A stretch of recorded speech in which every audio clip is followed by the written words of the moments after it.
Hello friends, this is Megha Sharma. Welcome to my channel Omega Tech Ed. Previous video में हम discuss कर चुके हैं कि फंक्शन क्या होते हैं। A function is a block of organised reusable code that is used to perform a single related action.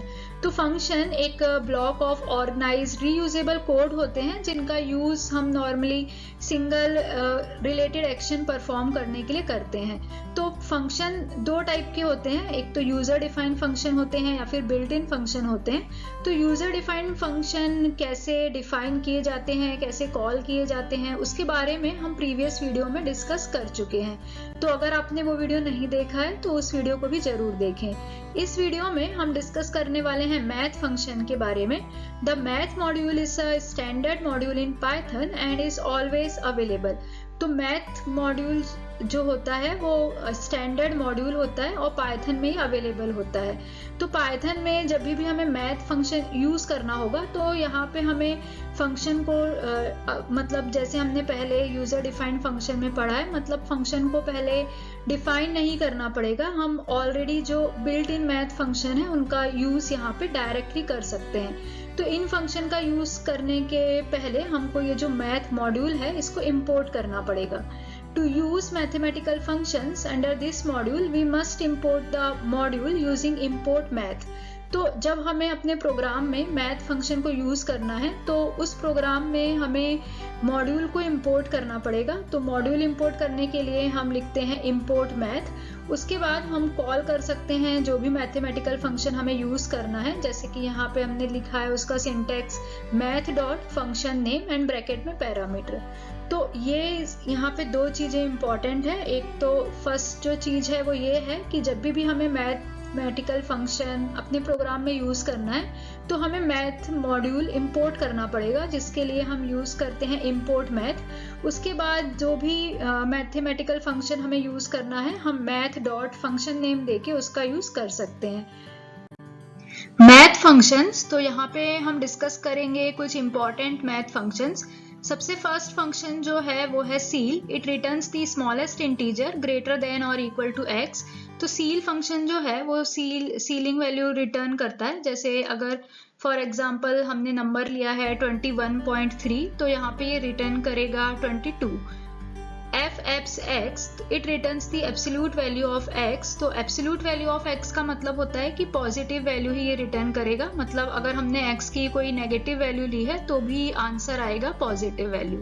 Factorial of x, it returns the factorial of x। Factorial कैसे फाइंड करते हैं ये हमें मालूम ही है। तो अगर हमने 3 का फैक्टोरियल निकालना है तो हम लिखेंगे फैक्टोरियल ऑफ 3 और जिसका रिजल्ट हमें मिलेगा 6। फ्लोर ऑफ x जो है वो सील फंक्शन का ही रिवर्स है। ये रिटर्न करता है फ्लोर वैल्यू। मीन्स अगर हमने नंबर लिया है 2.4 तो हमें यहाँ पे आंसर मिलेगा 2। f mod x, y, ये रिटर्न करता है remainder when x is divided by y। Means जब हम दो नंबर्स लेते हैं और उनका डिवीजन करते हैं तो जो भी रिमाइंडर होगा वो यहाँ पे रिटर्न होगा। एक्सपोनेंशियल ऑफ x, ये रिटर्न करता है e to the power x। Power of x, y return करता है x की पावर y। मीन्स अगर हमने 2,3 लिखा होगा तो आउटपुट मिलेगा 8। SQRT फंक्शन होता है, ये स्क्वायर रूट के लिए यूज होता है, जो रिटर्न करता है square root value of x। a cos x use होता है आर्क कोसाइन के लिए, और a cos x की जगह अगर हमने लिया है सिर्फ cos x तो वहां पे हमें रिटर्न होगा कोसाइन वैल्यू ऑफ x। तो ये जो फंक्शन है इसको हम 3 तरीके से यूज कर सकते हैं। जैसे हमने लिया है a cos x अगर हम लेते हैं तो रिटर्न होता है आर्क कोसाइन ऑफ x। अगर सिर्फ cos x लेते हैं तो रिटर्न होती है कोसाइन वैल्यू ऑफ x। और अगर हम cos hx लिखते हैं तो रिटर्न होती है हाइपरबोलिक कोसाइन ऑफ x। मतलब रिटर्न होती है hyperbolic value of cosine of x। मतलब अगर हमने कुछ हाइपरबोलिक वैल्यू लेनी है तो हमको वहां पे h यूज करना पड़ेगा। और जैसे हमने ये cos के लिए यूज किया है, सिमिलरली हम इसको sin या फिर tan के लिए भी यूज कर सकते हैं। नेक्स्ट जो फंक्शन है वो है sin x, जो रिटर्न करेगा sin of x। Similarly cos x ले सकते हैं जो रिटर्न करेगा cos ऑफ x, और tan x अगर हम लेते हैं तो रिटर्न करेगा tan of x। Degrees x, it converts angle x from radian two degree. तो डिग्रीज ऑफ x का हम यूज करते हैं जब हमें कन्वर्ट करना है एंगल को रेडियन से डिग्री में। सिमिलरली अगर हम रेडियंस और ब्रैकेट में x यूज करते हैं तो वो कन्वर्ट करेगा डिग्री टू रेडियन में। तो इस तरीके से जो हम अलग अलग फंक्शंस यूज करते हैं। इनके अलावा और भी फंक्शंस होते हैं, जैसे कि पावर फंक्शन है, लॉगरिथमिक फंक्शन है, या फिर स्पेशल फंक्शन है। कांस्टेंट निकालने के लिए फंक्शंस होते हैं, जैसे कि पाई के लिए, या फिर कांस्टेंट e की वैल्यू के लिए। तो इस तरीके से हम अलग अलग तरह के फंक्शंस यूज करते हैं। Let's see the demo of math functions. यहाँ पे हम यूज करके देखेंगे डिफरेंट टाइप के मैथ फंक्शंस को। तो सबसे पहले जब हमें प्रोग्राम में मैथ फंक्शंस का यूज करना है तो हमें इंपोर्ट मैथ लिखना पड़ता है, जो कि मैथ मॉड्यूल को इंपोर्ट करने के लिए यूज होता है। उसके बाद हम यहाँ पे चेक कर रहे हैं SQRT 25, मतलब square root of 25।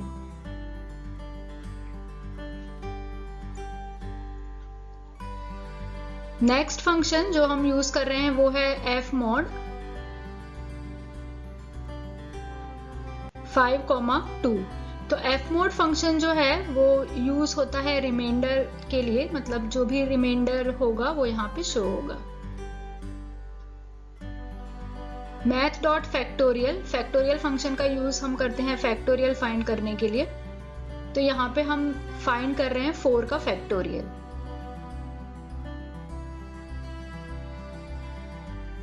Next function है एब्सोल्यूट वैल्यू के लिए f(abs). यहाँ पे हम लिख रहे हैं -6। तो एब्सोल्यूट वैल्यू में हमने पढ़ा है कि रिजल्ट हमेशा आता है पॉजिटिव। तो अगर हम कोई माइनस साइन का नंबर भी देते हैं तो हमें आउटपुट में पॉजिटिव वैल्यू ही मिलेगी। इसी तरीके से जो math.py है, ये पाई की वैल्यू रिटर्न करेगा, जो भी पाई की वैल्यू है, जैसे 3.14।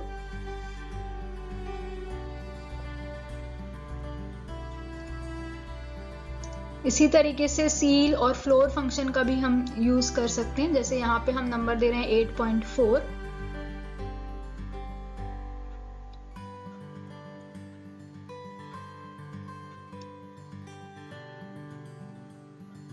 नेक्स्ट फंक्शन हमारा है फ्लोर। फ्लोर के लिए हमने यहाँ पे वैल्यू ली है 5.4।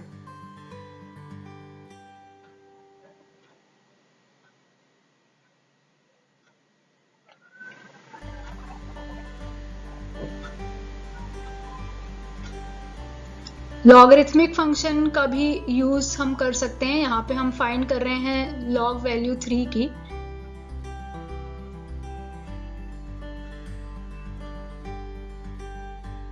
इसी तरीके से अगर हम log 10 और फिर ब्रैकेट में 3 दें तो ये हमें लॉगरिथमिक बेस 10 की वैल्यू रिटर्न करेगा।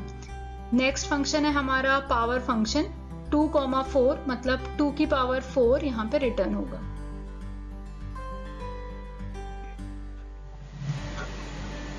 इसी तरीके से हम ट्रिग्नोमेट्रिक फंक्शंस यूज कर सकते हैं, जैसे कि sine value, cos value, tan value. अलग अलग तरीके के जो भी ट्रिग्नोमेट्रिक फंक्शन हम पढ़ते हैं मैथ्स में, उनका हम यहाँ पे यूज कर सकते हैं। अब जैसे हमने sin 90 फाइंड किया है, सिमिलरली हम इसको cos के लिए और tan के लिए भी यूज कर सकते हैं। सेम इन्हीं फंक्शन में अगर हम h लगा दें, जैसे कि sin h90, cos h90, तो वहां पे जो हमें वैल्यू रिटर्न होगी वो होगी हाइपरबोलिक, मतलब cos hyperbolic x, sin hyperbolic x, या फिर tan हाइपरबोलिक x। तो यहाँ पे सिर्फ ये डिफरेंस आएगा कि h का यूज करेंगे अगर हमें हाइपरबोलिक वैल्यू चाहिए है तो।